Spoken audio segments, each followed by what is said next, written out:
ल ल ल हामी चाहिँ आज फुलचोकी आएको। यतापट्टि चाहिँ हिमाल देखिएको छ। कस्तो राम्रो छनु चाहिँ रहेछ।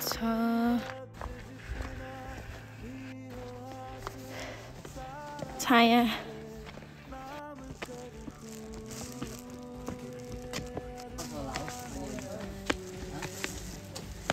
कति राम्रो। हामीले चाहिँ यहाँ जुत्ता चप्पल राख्यौँ।